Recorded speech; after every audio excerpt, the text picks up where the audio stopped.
Good morning, children.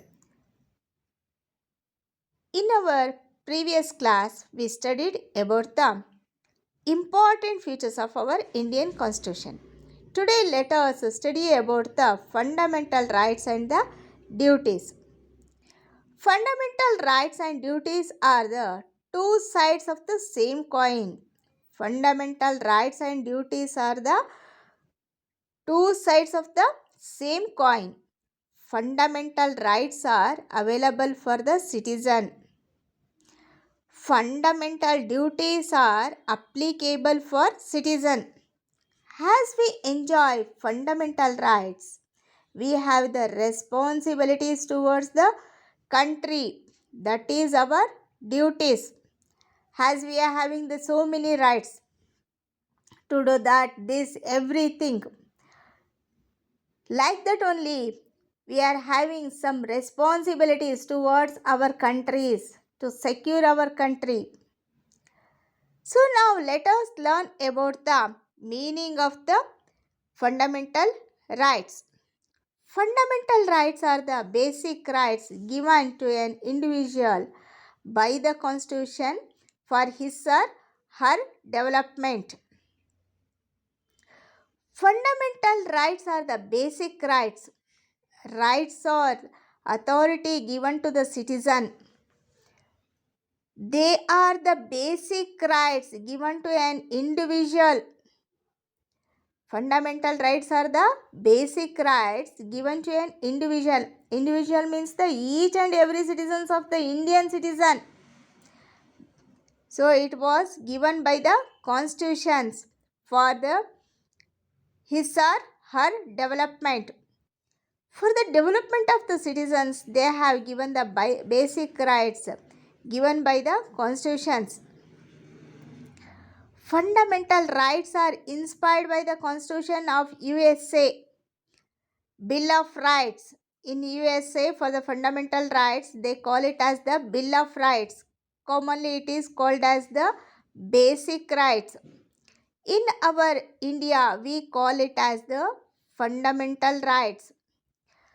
Main objectives of the fundamental right is to secure political freedom of the people, and social and economic are secured by the directive principles of the state policy. Our constitution has given 6 fundamental rights. They are the right to equality, right to freedom, right against exploitation, right of religion, cultural and educational right, right to constitutional remedies. So, which are the 6 fundamental rights? Right to equality, right to freedom, right against the exploitation, right of religion, cultural and educational right, right to constitutional remedies. So now we will study about these rights one by one. First we will study about the right to equality. Right to equality in this, all are equal before the law. Right to equality means all are equal before the law. Nobody is above the law and all deserve equal protection. These aspects are included in the right to equality. That means rules and regulations are same and equal for each and every Indian citizens. So in this right, we cannot restrict anyone to enter into the shop, hotels, recreational places. It cannot restrict by using the public roads and resting places. All citizens have the equal opportunity to enter the government services.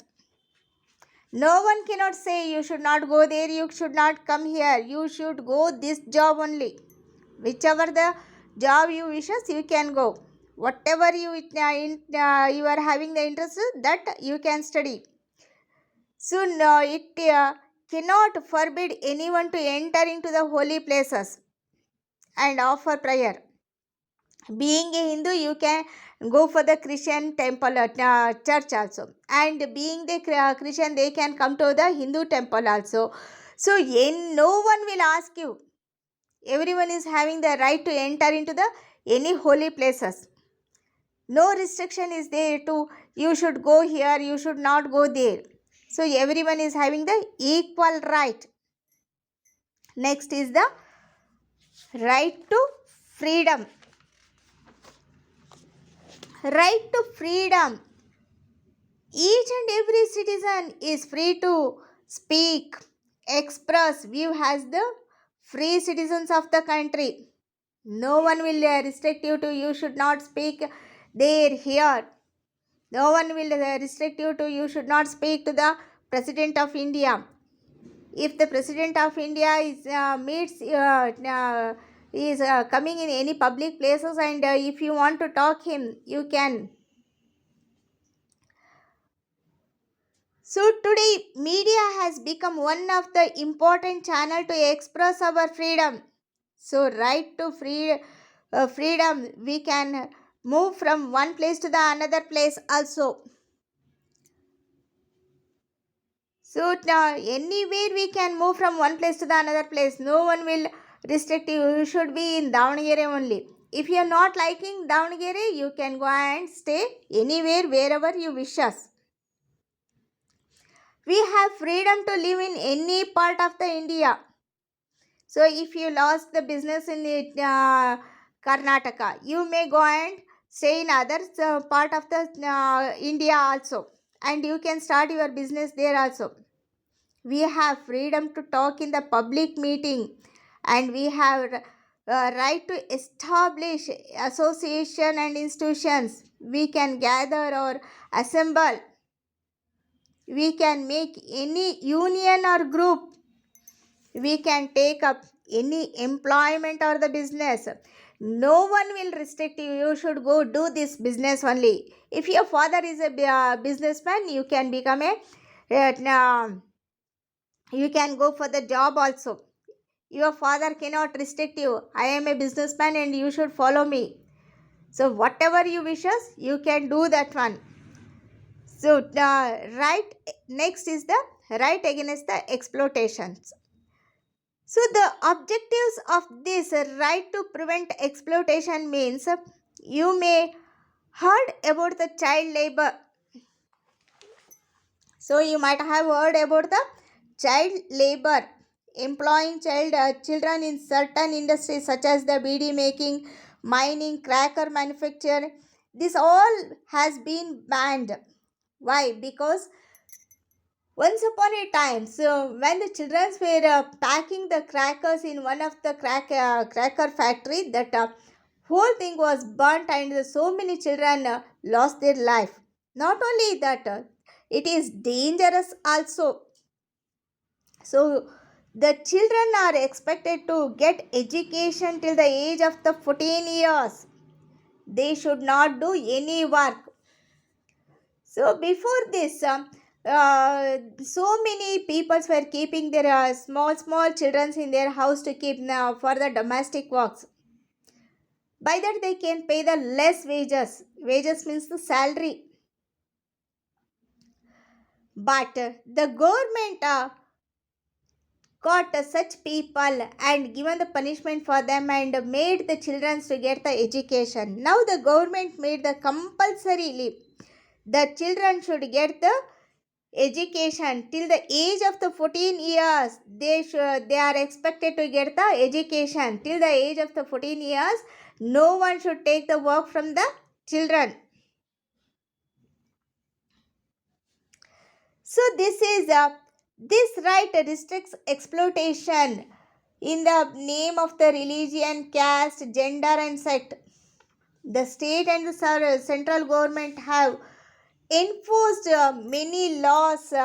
For example, taking dowries is a punishable offense. So in the marriage, they will take the dowry. So dowry means taking the something from the bride. Even to the practice of the bonded labor is prohibited. So next, fourth one is the Right to freedom of religion. We know that India is a secular country, so we have many religions. India is a secular country, we have many religions. So many types of the religions are there. Christians, Hindu, Muslims, Parsi, Sikh, like this, lot of religions are there in our country. So we have freedom to propagate. Propagate means to declare or practice our religions. There is no discrimination of religion. Everybody is free to express or practice religions. No one will say you should not do this, that. So you are having the free to express your religion. You are having the freedom to celebrate the festivals of your culture. If your own choice, and you can make the procession of that also. No one will make objections for you. You should not conduct the procession like that. Nowadays COVID time is there, so the government is avoiding all those things. But before this, you might have seen during the Ganesh Chaturthi festivals, they are keeping the Ganesha in the roads, and they are making the processions. Not only that, in the Muharram time and the Eid, Ramzan, they are making the processions. During the Dasra and Basava Jayanti time also, we are making the processions. So we are having the freedom to celebrate our own religion, culture. So next, fifth one is the cultural and educational right. Cultural and educational right. This right is a fundamental right. Protect cultural and educational interest of the minorities. Minorities means the group of the people with less number. Minorities means the group of the people with less number. Here we have, here people have to protect their language and culture. What they have to do? They have to protect the language and the culture. The minorities have the right to establish educational institutions and manage them. So the minorities can open their educational institution, and they should manage that one. Educational institution of the minorities should follow the rules specified by the government. They should follow the rules and regulations that was stipulated by the government. So India not only helps to protect the interact of the majority population, but also minorities of the countries also. So last one is the right to constitutional remedies. Here the citizens can approach or appeal in the court of law in case of any fundamental right is derived. If anyone force you to do any work, so then you can approach to the court. Citizen can move to the High Court or the Supreme Court when the fundamental right is derived. So if the fundamental right is taken away from you, you can go for the court to ask for that. Right to constitutional remedies says that the judiciary is there to rectify in case of the violation. If any law is right is not followed, violated, then you can ask for the court. The state and the central government should not pass any law that curbs the fundamental principles. So what the state and central government should not do? It should not pass any law. It should not pass any law that curbs the fundamental principles. Judiciary acts as the guardian of the fundamental right. Which acts as the guardian for the fundamental right? Judiciary Act. So here constitutional remedies. People can move to the High Court or the Supreme Court in case fundamental right is derived. So these are the 6 fundamental rights given by the Constitution.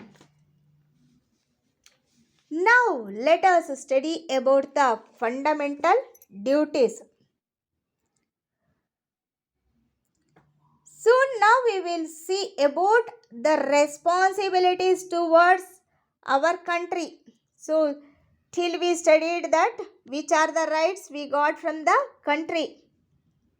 So now we will study not only the rights we should follow, we are having the some duties to against our country. We should fundamental duties, responsibilities towards our country. So in the Constitution, fundamental rights was set up and not fundamental duties. 42 Act, 42nd Act, Amendment Act, 42nd Amendment Act 1976 by the recommendation of Sardar Swarnar Singh Committee. 42 Amendment Act in 1976 by the recommendation of Sardar Swarna Singh Committee, the fundamental duties was set up in the Constitution. Sardar Singh was an external affair minister. Who was this Sardar Singh? Sardar Swarna Singh was an external affair minister. Our Indian Constitution included 11 fundamental duties that we should follow. To respect the Constitution, national flag and national anthem. We should respect our Constitution, rules and regulations made by the constitutions that we should respect. And tricolor flag, we should salute it.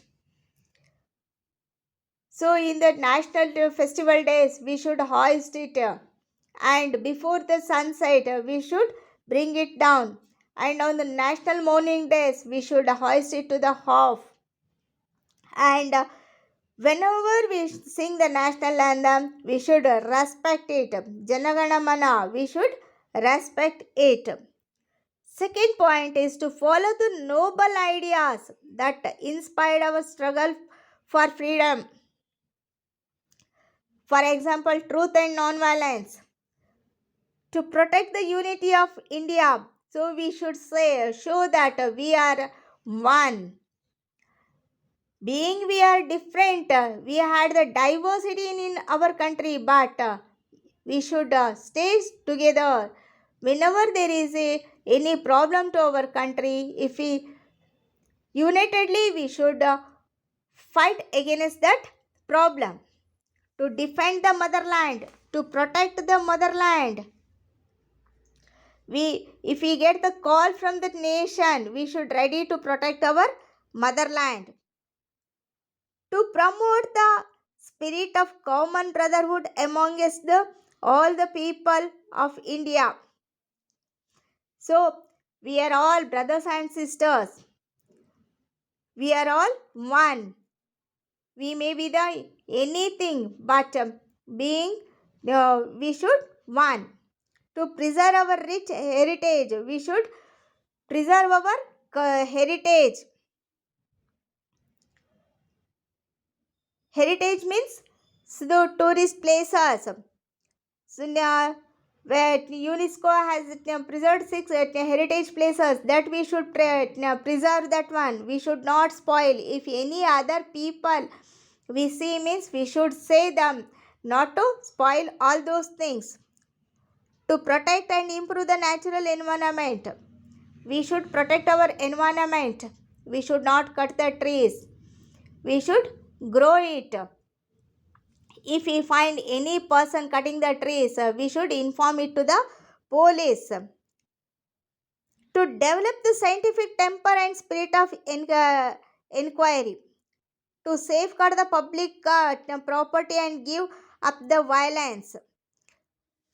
So we should protect our public property. Which are the public property? Our street lights, public wells, school, colleges, hospitals, post office. These are all our, everything is our public property only. If we spoil all those things, we will not have any facilities from the government. So we should give up the violence.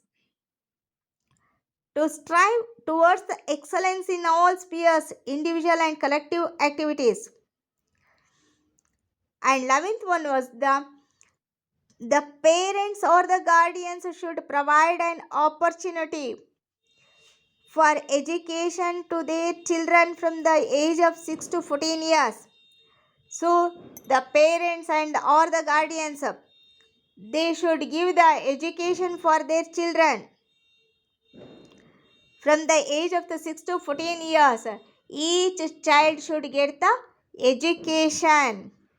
So these are the fundamental rights and the duties we should follow.